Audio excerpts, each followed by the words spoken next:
ये नहीं पढ़ा तो क्या पढ़ा। ठीक है, ओलेफिन क्या है? ओलेफिन क्या है या ओलेफिन किसे कहते हैं? अच्छा, जिनके अणु में कार्बन के दो परमाणु परस्पर द्विबंधक द्वारा युक्त होते हैं, इनमें कार्बन की सभी संयोजकताएं हाइड्रोजन परमाणु द्वारा संतृप्त नहीं होती है, तो उसे ओलेफिन कहते हैं। ठीक है, ये क्वेश्चन बहुत ही इम्पोर्टेंट है। ठीक है, तो ओलेफिन किसे कहते हैं? तो यहाँ पे उदाहरण भी दे दिए हैं, C2H4 जिनके अणुओं में कार्बन के दो परमाणु परस्पर द्विबंधक द्वारा युक्त होते हैं, इनमें कार्बन की सभी संयोजकताएं हाइड्रोजन परमाणु द्वारा संतृप्त नहीं होती है। अच्छा, नेक्स्ट क्वेश्चन क्या है? बहुलक या पॉलीमर किसे कहते हैं? तो अच्छा, बहुत बच्चों को ये नहीं आता है।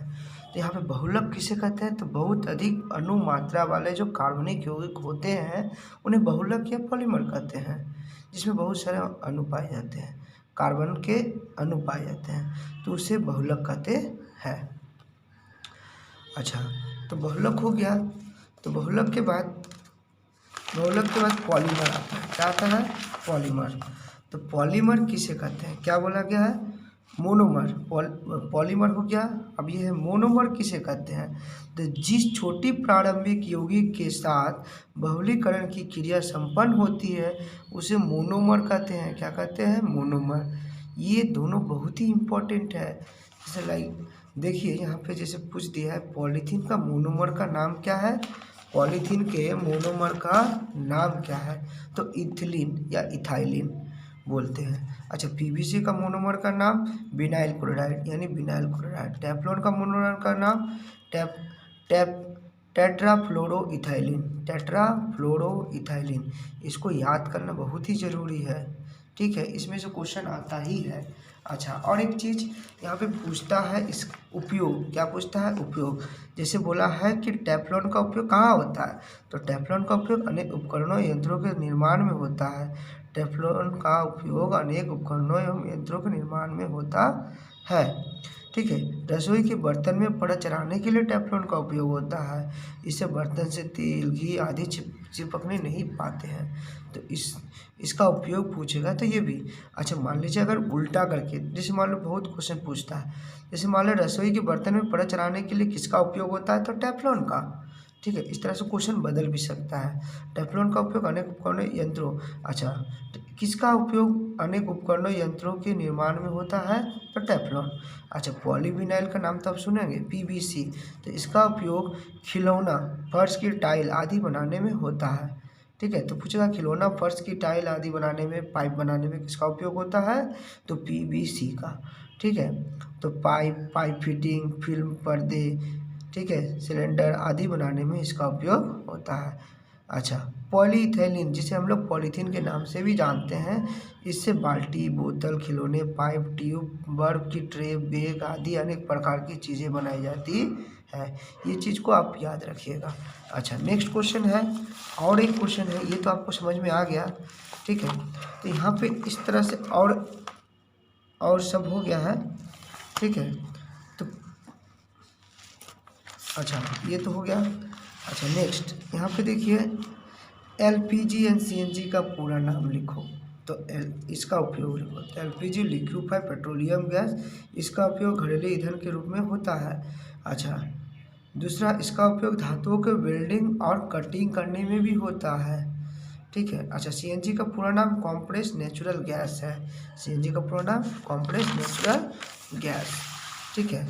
अच्छा, सीएनजी का उपयोग वाहनों में ईंधन के रूप में किया जाता है। तो ये सब आप लोग को पढ़ना ज़रूरी है। ठीक है।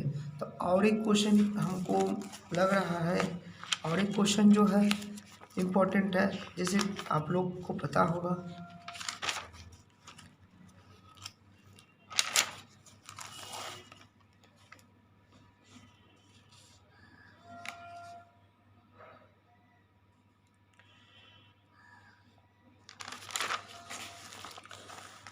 अच्छा, प्रदूषण पर नियंत्रण।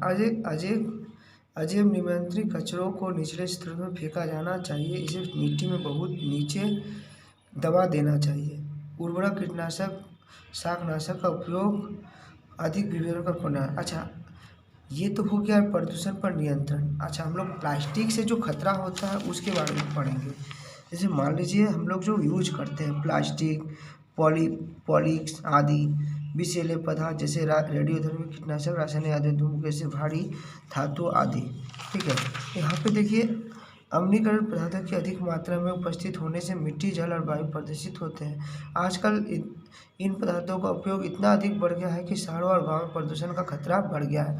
तो क्वेश्चन आता है कि माने शहरों या गाँव का मतलब प्रदूषण का खतरा कैसे बढ़ गया है? तो प्लास्टिक के यूज करने से खतरा बढ़ गया है। ये क्वेश्चन बहुत इम्पोर्टेंट है। ठीक है, तो प्लास्टिक की बने वस्तुएं कांच, धातु, कतरन, बरकड़ी, रबर, टायर, जीवाश्म ईंधन के अपशेष शहर, गाँव की वायु, जल और मिट्टी को प्रदूषित कर रहे हैं। मिट्टी में पड़े प्लास्टिक की वस्तुएं पेड़ पौधे की वृद्धि को प्रभावित करती है, उपज में कमी आती है। कीटनाशक रसायनों के छिड़काव से हवा प्रदूषित हो जा रहे हैं। तो इस तरह से हम लोग को बना के लिखना है। ठीक है, तो जिस तरह प्लास्टिक हो गया, मैंने प्लास्टिक, कांच, उतरन, ये सब हम लोग क्या कर रहे हैं, फेंक देते हैं और वो क्या करता है, मिट्टी के साथ मिल जाता है, जिससे मिट्टी की उर्वरा शक्ति खत्म हो जा रही है, जिससे किसानों को भी प्रॉब्लम हो रहा है। दूसरा नंबर, ये सब जो है नष्ट नहीं होते हैं। ठीक है, जिससे क्या एक समय ऐसा आएगा जो प्रदूषण बहुत ही बढ़ जाएगा। ठीक है, तो वायु, इससे जल और वायु दोनों प्रदूषित है, मिट्टी भी प्रदूषित है। मिट्टी कैसे प्रदूषित होती है? तो मिट्टी प्रदूषित, जैसे हम लोग मिट्टी के ऊपर इसको फेंक देते हैं तो मिट्टी क्या होता है, मिट्टी की उर्वरा शक्ति खत्म हो जाती है, जिससे मिट्टी का प्रदूषित होना निश्चित है। अच्छा, जल में कैसे प्रदूषित होता है? प्लास्टिक बोतल, ये सब हम लोग क्या, कांच के टुकड़े, ये सब पानी में अगर भेज देंगे तो पानी भी नष्ट होने लगेगा, पानी भी प्रदूषित होने लगेगा, क्योंकि ये खराब नहीं होते हैं इसीलिए। अच्छा, प्रदूषित वायु कैसे प्रदूषित है? अगर मान लीजिए प्लास्टिक को अगर हम जलाते हैं तो बहुत ही विषैले पदार्थ निकलते हैं।